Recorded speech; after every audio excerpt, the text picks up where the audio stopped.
வணக்கம். செய்திகளை விரிவாக காண்பதற்கு முன்பாக முதலில் தலைப்புச் செய்திகளை பார்க்கலாம். திமுக கூட்டணியில் இந்திய முஸ்லிம் லீக்கிற்கு ராமநாதபுரம் தொகுதி ஒதுக்கீடு.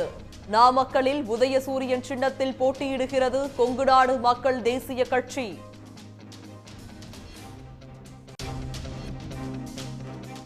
தமிழ்நாட்டில் ஒரே கட்டமாக தேர்தலை நடத்த அரசியல் கட்சிகள் கோரிக்கை. பரிசீலித்து நடவடிக்கை எடுக்கப்படும் என தலைமை தேர்தல் ஆணையர் பேட்டி.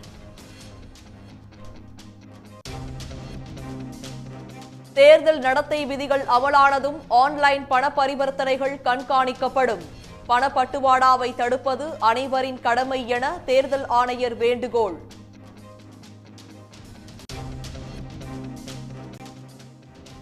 விளவங்கோடு காங்கிரஸ் சட்டமன்ற உறுப்பினர் விஜயதாரணி பாஜகவில் இணைந்தார். டெல்லியில் நடைபெற்ற நிகழ்ச்சியில் எல் முருகன் முன்னிலையில் கட்சியில் இணைத்துக் கொண்டார்.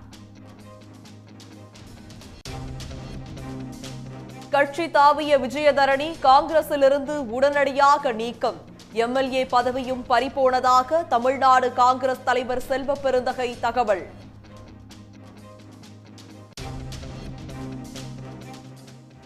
விஜயதாரணி கட்சியில் இருந்து விலகியதை வரவேற்று காங்கிரஸ் கட்சியினர் இனிப்பு வழங்கி கொண்டாட்டம். பாஜகவில் இணைந்ததற்கு எதிர்ப்பு தெரிவித்து உருவ பொம்மையை எரித்து போராட்டம்.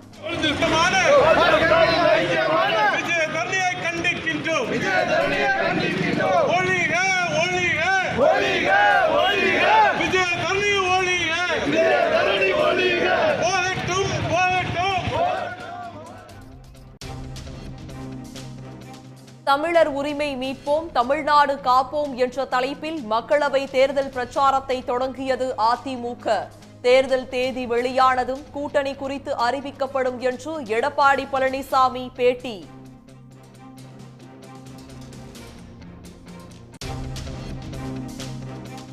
நெம்மேலியில் 2465 கோடி ரூபாய் மதிப்பீட்டில் அமைக்கப்பட்ட கடல் நீரை குடிநீராக்கும் நிலையத்தை முதலமைச்சர் தொடங்கி வைத்தார். 1802 கோடி ரூபாய் மதிப்பிலான புதிய திட்டங்களுக்கும் அடிக்கல்.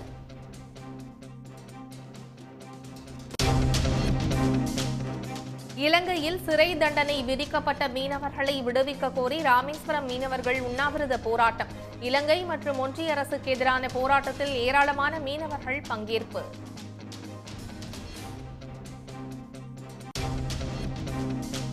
மக்களவை தேர்தலுக்கு பாமகவை கூட்டணியில் சேர்க்க அதிமுக தீவிர முயற்சி. 8 மக்களவை 1 மாநிலங்களவை தொகுதியை பாமக கேட்பதாகவும் தகவல்.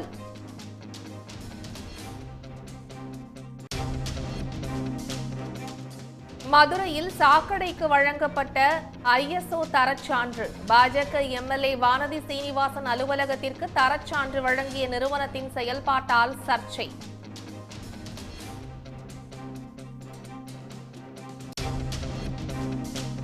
பாஜக ஆட்சிக்கு வந்தாலும் ஒரே நாளில் மதுவை ஒழித்துவிட முடியாது என்று அண்ணாமலை ஒப்புதல். ஆட்சிக்கு வந்தவுடன் உடனடியாக கள்ளுக்கடைகள் திறக்கப்படும் என்றும் பேச்சு. மகளிருக்கான கட்டணம் இல்லா பேருந்து பயண திட்டம் உதகையில் நாளை தொடக்கம். மலைப்பகுதி பெண்களின் கோரிக்கையை ஏற்று தமிழ்நாடு அரசு நடவடிக்கை.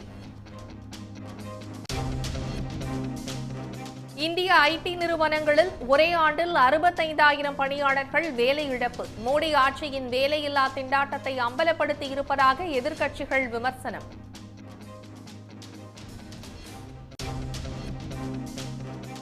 புதிய குற்றவியல் சட்டங்கள் நாடு முழுவதும் ஜூலை 1ஆம் தேதி முதல் அமல். அறிவிக்கை வெளியிட்டது ஒன்றிய அரசு.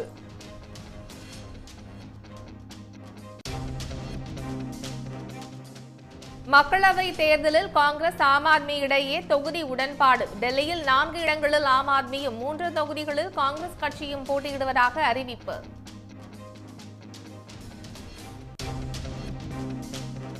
குஜராத்தில் ஆம் ஆத்மி கட்சிக்கு 2 தொகுதிகளை ஒதுக்கியது காங்கிரஸ். ஹரியானாவில் காங்கிரஸ் 9 இடங்களிலும் ஆம் ஆத்மி 1 தொகுதியிலும் போட்டி. கோவா மற்றும் சண்டிகரில் இந்தியா கூட்டணி சார்பில் காங்கிரஸ் கட்சியே போட்டி. 2 மாநிலங்களிலும் காங்கிரசுக்கு ஆம் ஆத்மி ஆதரவு.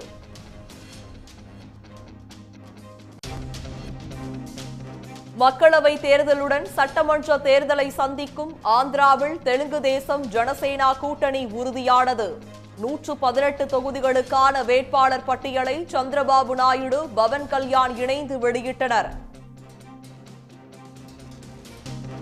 ராகுல் காந்தியின் இந்திய ஒற்றுமைக்கான நீதி பயணத்தில் பிரியங்கா காந்தி பங்கேற்பு. மொரதாபாத்தில் நடைபெற்ற ஊர்வலத்தில் ராகுல், பிரியங்காவிற்கு காங்கிரஸ் மற்றும் சமாஜ்வாதி கட்சியினர் உற்சாக வரவேற்பு.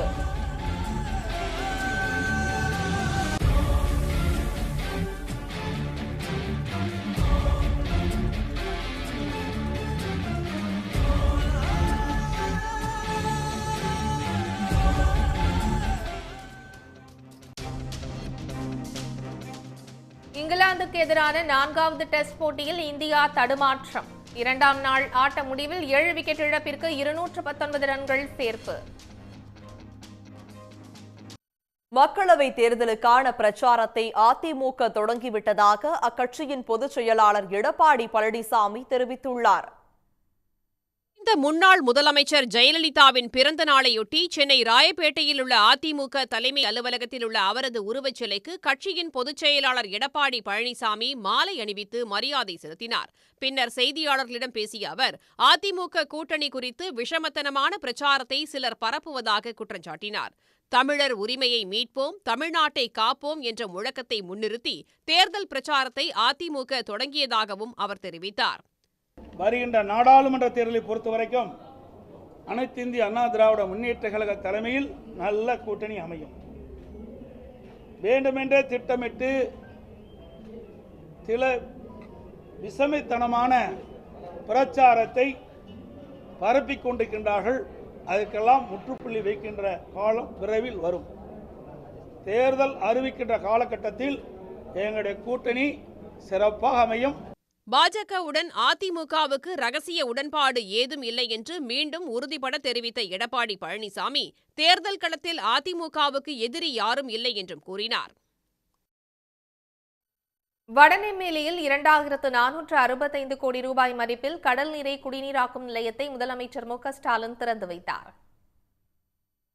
செங்கல்பட்டு மாவட்டம் வடநெமேலியில் 150 மில்லியன் லிட்டர் உற்பத்தி திறன் கொண்ட கடல் நீரை குடிநீராக்கும் நிலையம் அமைக்கப்பட்டுள்ளது. 2465 கோடி ரூபாய் மதிப்பில் அமைக்கப்பட்டுள்ள இந்த நிலையத்தை முதலமைச்சர் மு.க. ஸ்டாலின் திறந்து வைத்தார்.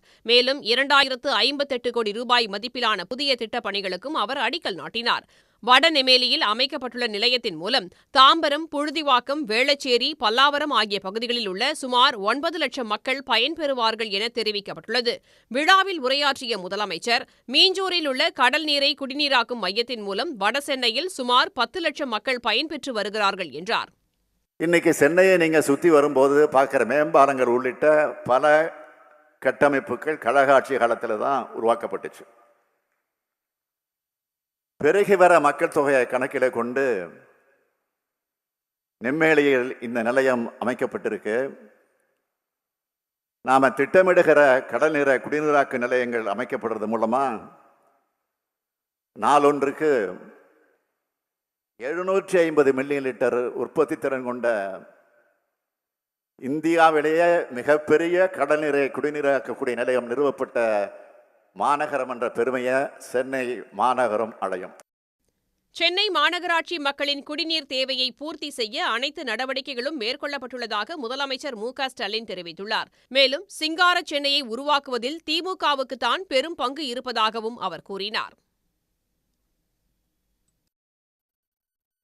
கடந்த சில நாட்களாக எதிர்பார்த்தபடியே காங்கிரஸ் எம்எல்ஏ விஜயதரணி பாஜகவிற்கு தாவியுள்ளார். அவரை உடனடியாக கட்சியிலிருந்து நீக்கியுள்ள காங்கிரஸ் எம்எல்ஏ பதவியையும் பறிக்க நடவடிக்கை மேற்கொண்டுள்ளது. கன்னியாகுமரி மாவட்டம் விளவங்கோடு தொகுதியிலிருந்து 3வது முறையாக காங்கிரஸ் சார்பில் சட்டப்பேரவைக்கு தேர்ந்தெடுக்கப்பட்ட விஜயதரணி கட்சி தலைமை மீது ஏற்பட்ட அதிருப்தியால் பாஜகவில் இணையப் போவதாக 2 வாரங்களாக செய்திகள் பரவின. இதனை உறுதி செய்யும் வகையில் விஜயதரணி தொடர்ந்து டெல்லியில் முகாமிட்டிருந்தார். இந்நிலையில் டெல்லியில் இன்று ஒன்றிய இணையமைச்சர் எல். முருகன் முன்னிலையில் விஜயதரணி தன்னை பாஜகவில் இணைத்துக் கொண்டார். பின்னர் செய்தியாளர்களிடம் பேசிய அவர் பிரதமர் மோடியின் செயற்பாடுகளால் ஈர்க்கப்பட்டதால் பாஜகவுக்கு சென்றதாக கூறியுள்ளார். என்னை பொறுத்தவரை பல்வேறு நன்மைகள் இருக்கக்கூடிய இடத்தில் பாரதிய ஜனதா கட்சி தன்னுடைய பயணத்தை தொடர்ந்து கொண்டிருக்கிறது. ஆகையால் மீண்டும் மோடிஜி அவர்களுடைய தலைமையில் இந்தியா இயங்க வேண்டும் என்ற விருப்பத்தோடு என்னை போன்றவர்கள் பாரதிய ஜனதா கட்சியில் எங்களை இணைத்துக் கொண்டிருக்கிறோம். பாஜகவுக்கு தாவிய விஜயதரணியை கட்சியிலிருந்து நீக்கி காங்கிரஸ் மேலிட பொறுப்பாளர் அஜய்குமார் உத்தரவிட்டுள்ளார். இதைத் தொடர்ந்து விஜயதரணியின் எம்எல்ஏ பதவியையும் பறிக்க காங்கிரஸ் கட்சி நடவடிக்கை எடுக்க உள்ளது. விஜயதரணியை தகுதி நீக்கம் செய்ய கோரி சட்டப்பேரவை சபாநாயகரிடம் கடிதம் அளிக்க உள்ளதாக தமிழ்நாடு காங்கிரஸ் தலைவர் செல்வ பெருந்தகை கூறியுள்ளார். விஜயதரணி சென்றதால் காங்கிரசுக்கு எந்த இழப்பும் இல்லை என்றார் அவர். இவ்வளவு காலமாக ஆர்எஸ்எஸ் சித்தாந்தத்துக்கு எதிராகவும் பாஜக கொள்கைக்கு எதிராகவும் பேசிய அம்மையார் விஜயதரணிக்கு இன்றைக்கி என்ன பாஜக மேலே பாசம்? எதற்காக பாஜகவில் இணைந்திருக்கிறார்கள்? உச்சநீதிமன்றத்தில் ஒரு வழக்கு நடத்துகிறேன், அந்த வழக்கை நடத்தி முடித்து விட்டு ஒரு வாரத்தில் வருகிறேன்னு தான் சொல்லிட்டு போனாங்க. அப்போ உச்சநீதிமன்றத்தில் வழக்கு நடத்துகிற இடத்துல என்ன நடந்தது, என்ன மிரட்டல் இருந்தது, இல்லை என்ன பூசல் இருந்தது தெரியாது. போக போக தெரியும். கட்சித்தாவல் தடை சட்டத்தின் படி இப்பொழுது அவர் பதவியை இழந்திருக்கிறார். இந்த எம்எல்ஏவால் கட்சிக்கும் எந்த பயனும் இல்லை, நாட்டுக்கும் எந்த பயனும் இல்லை. ஏதாவது ஒரு மக்களை நேசிக்கின்ற ஒரு மக்கள் தலைவர் போனால் அதை பற்றி வருத்தப்படலாம். இதை போய் வருத்தப்படுறதுக்கு என்ன இருக்குது? இதனிடையே கன்னியாகுமரி மாவட்டம் மார்த்தாண்டத்தில் விஜயதரணி விலகியதை காங்கிரஸ் கட்சியினர் பொதுமக்களுக்கு இனிப்புகள் வழங்கி கொண்டாடினர். அப்போது அவர்கள் விஜயதரணி உருவ பொம்மையை எரித்தும் முழக்கங்களை எழுப்பினர்.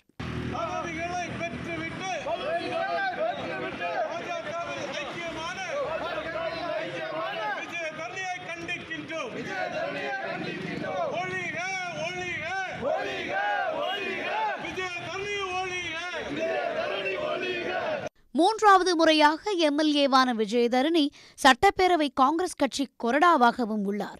இவர் மக்களவைத் தேர்தலில் கன்னியாகுமரி தொகுதியில் போட்டியிட காங்கிரஸில் விருப்பம் தெரிவித்ததாக கூறப்படுகிறது. ஆனால் எம்எல்ஏவாக இருப்பவருக்கு எம்பி தேர்தலில் போட்டியிட வாய்ப்பளிக்க காங்கிரஸ் தலைமை ஆர்வம் காட்டவில்லை என தெரிகிறது. இதையடுத்து அதிருப்தியில் இருந்த விஜயதரணி பாஜகவுக்கு தாவியுள்ளார். கடந்த 2021ஆம் ஆண்டே விஜயதரணியை இழுக்க பாஜக முயற்சி மேற்கொண்டதாகவும் அதற்காக விளவங்கோடு தொகுதியில் கடைசி வரை வேட்பாளரை அறிவிக்காமல் இருந்ததாகவும் தகவல்கள் வெளியாகின. இந்நிலையில் பாஜகவில் ஐக்கியமான விஜயதரணிக்கு அக்கட்சி சார்பில் கன்னியாகுமரி மக்களவை தொகுதியில் போட்டியிட வாய்ப்பு வழங்கப்படுமா என கேள்வி எழுந்துள்ளது. பாஜகவுக்கு தாவி தன்னை 3 முறை எம்எல்ஏவாக தேர்ந்தெடுத்த விளவங்கோடு தொகுதி மக்களுக்கு விஜயதாரணி மிகப்பெரிய துரோகத்தை செய்துவிட்டதாக கன்னியாகுமரி தொகுதி காங்கிரஸ் எம்பி விஜய் வசந்த் விமர்சித்துள்ளார். 3 முறை எம்எல்ஏவாகவும் சட்டப்பேரவை கொறடாவாகவும் உயர்த்தி அழகு பார்த்த கட்சியை பெண்களுக்கு முக்கியத்துவம் அளிக்கவில்லை என்று விஜயதாரணி கூறுவதை ஏற்க முடியாது என்று விஜய் வசந்த் கூறியுள்ளார்.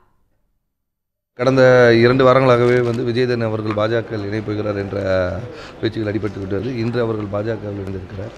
அது விளவங்கோடு மக்களுக்கு அவர் செய்த ஒரு பெரிய துரோகம் என்று நான் சொல்லுவேன். ஏனென்றால் விளவங்கோடு மக்கள் விஜயதரணி அவர்களை 3 முறை சட்டமன்ற உறுப்பினரை தேர்ந்தெடுத்து அவர்கள் அழகு பார்த்தவர்களுக்கு ஒரு இப்படிப்பட்ட ஒரு செயலை செய்தது அவங்களுக்கு பெரிய ஒரு ஏமாற்றத்தை மட்டுமில்லை, பெரிய ஒரு துரோகம் என்றும் நான் சொல்லுவேன். அதாவது பெண்களுக்கு முன்னுரிமை கொடுக்காட்டி அவங்க சட்டமன்ற உறுப்பினராகவே ஆயிருக்க முடியாது. ஏன்னா 3வது முறை அவங்க சட்டமன்ற உறுப்பினராக வந்திருக்கிறார். ஸோ இது ஒரு பொய் சாக்கு தான் நான் சொல்லுவேன். அவர் ஏற்கனவே அவர் மாற்றுக் கட்சி போக வேண்டும் முடிவு எடுத்துவிட்டு இதுக்கான பொய்யான சாக்குகள் சொல்லிக் கொண்டு இருக்கிறார்கள். அவர்களுடைய நோக்கம் என்னவோ, அவர்களுடைய எதிர்பார்ப்புகள் என்னவோ, பாராளுமன்ற தேர்தலில் போட்டியிட வேண்டும் என்ற ஒரு எண்ணத்தில் இருந்திருக்கிறார்கள்.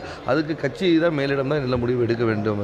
ஸோ கட்சி எடுத்த முடிவுக்கு பணிந்து போவதான் ஒவ்வொரு தொண்டர்களுடைய ஒரு கடமையும் ஒரு தலைவருக்கு அழகு. அதை அவர்கள் கடைபிடிக்கவில்லை.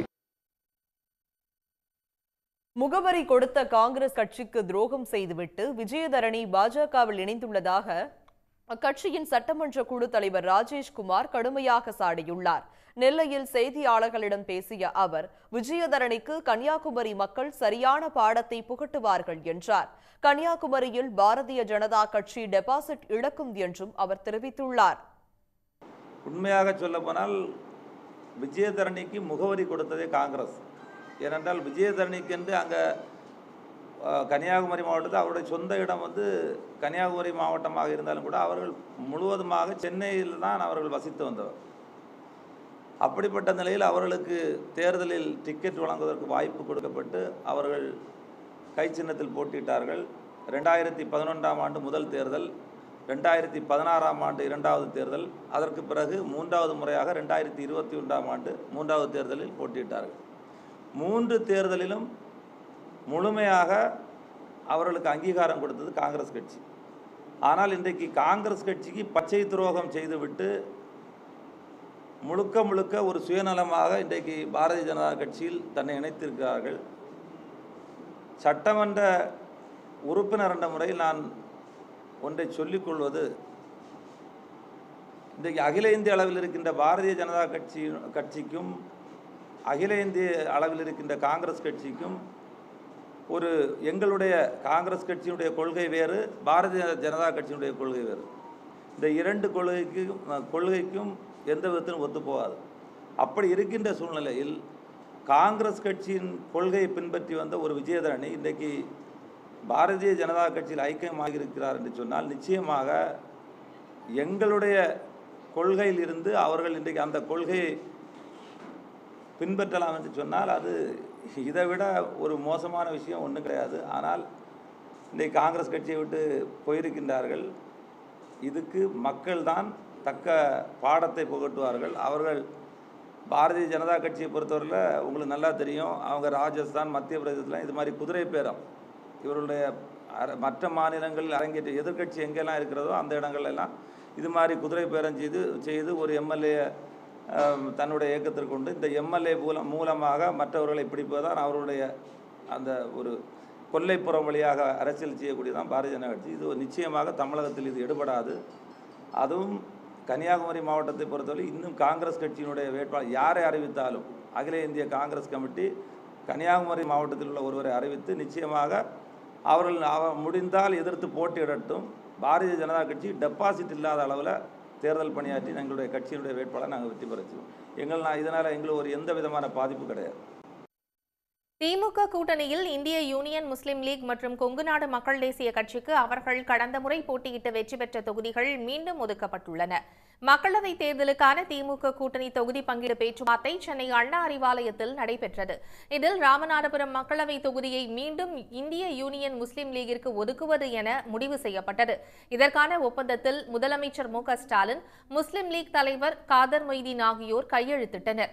பின்னர் பேட்டியளித்த காதர் மொய்தீன், ராமநாதபுரம் தொகுதியில் மீண்டும் தற்போதைய எம்பி நவாஸ் கனியே போட்டியிடுவார் என கூறியுள்ளார். ராமநாதபுரம் தொகுதியில் இந்திய முஸ்லீம் லீகின் சார்பாக மிக சிறப்பாக 5 ஆண்டு காலமாக பணியாற்றி கொண்டிருக்கிற நவாஸ் கனி எம்பி அவர்களே தொடர்ந்து அந்த தொகுதியில் போட்டியிட வேண்டும் என்று முஸ்லீம் லீகிலே உள்ளவர்கள் மட்டுமல்லாமல் ராமநாதபுரத்திலே உள்ள அனைத்து கட்சியின் சார்பாகவும், குறிப்பாக திராவிட முன்னேற்ற கழகத்தின் சார்பாகவும் அது பரிந்துரை செய்யப்பட்டிருக்கிற காரணத்தினால நாங்களும் அதே முடிவெடுத்திருக்கிறோம். இதேபோல் கொங்குநாடு மக்கள் தேசிய கட்சியுடனான தொகுதி பங்கீட்டையும் திமுக இறுதி செய்துள்ளது. இதன்படி கொங்குநாடு மக்கள் தேசிய கட்சிக்கும் கடந்த தேர்தலில் வென்ற நாமக்கல் தொகுதி ஒதுக்கீடு செய்யப்பட்டது. இதனை செய்தியாளர்களிடம் தெரிவித்த அக்கட்சியின் பொதுச் செயலாளர் ER ஈஸ்வரன், வேட்பாளர் குறித்து ஆலோசித்து முடிவெடுக்கப்படும் என்று தெரிவித்துள்ளார். இந்த தொகுதி பங்கீட்டை ஏற்றுக்கொண்டு நானும் முதலமைச்சர் அவர்களும் தொகுதி பங்கீட்டிலே கையெழுத்திட்டு இருக்கிறோம். ஒரு தொகுதியிலே 2019 போலவே போட்டியிடுவது என்றும், அதே நாமக்கல் தொகுதியிலே போட்டியிடுவது என்றும் முடிவு செய்யப்பட்டு அதுக்கான ஒப்பந்தத்தை கையெழுத்திட்டு இருக்கிறோம். ராமநாதபுரத்தில் இந்திய யூனியன் முஸ்லிம் லீக் தங்களது அணி ஏணி சின்னத்திலும், நாமக்கல்லில் கொங்குநாடு மக்கள் தேசிய கட்சி திமுகவின் உதயசூரியன் சின்னத்திலும் போட்டியிடுவதாக தெரிவித்துள்ளனர். முன்னதாக மதிமுக நிர்வாகிகளும் திமுக குழுவுடன் பேச்சுவார்த்தை நடத்தினர். பேச்சுவார்த்தை திருப்திகரமாக இருந்ததாக மதிமுக நிர்வாகிகள் கூறினர். ஓரிரு நாட்களில் மதிமுகவுடனும் தொகுதி பங்கீடு இறுதியாகும்.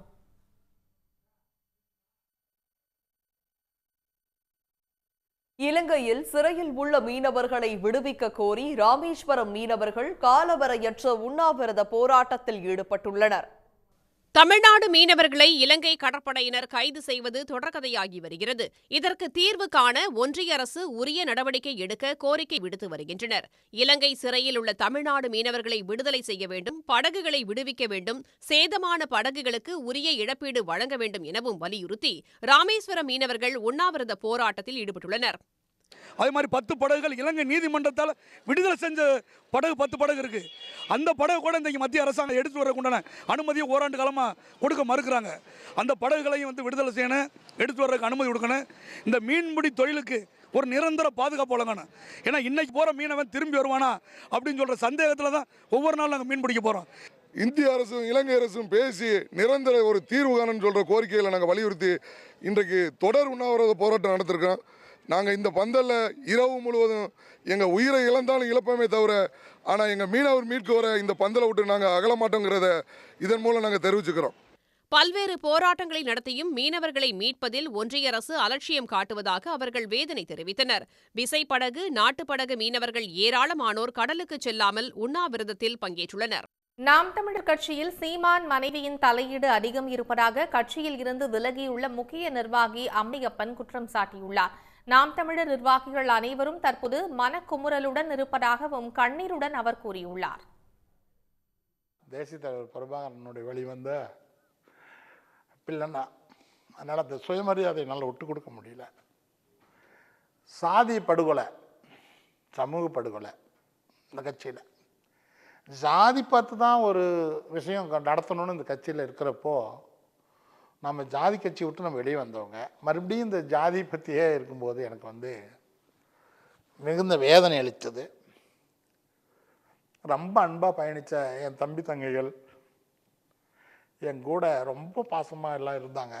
இப்போ கூட மிகுந்த வேதனைப்படுறாங்க.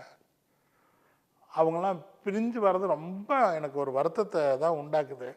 யாரோ ஒருத்தர் அவரை இயக்குறாருங்கிறது மட்டும் எங்களுக்கு தெரியும், நிர்வாகிகள் எல்லாருக்குமே தெரியும். இன்னும் எல்லாருமே குமுறலோடு தான் இருக்காங்க. அதுக்குள்ளே யாருமே ஒரு சந்தோஷமாக இருந்ததா எனக்கு தெரியல. ஆனால் அவர் அப்படி நினச்சிட்டு இருக்கலாம், அப்படி இல்லை.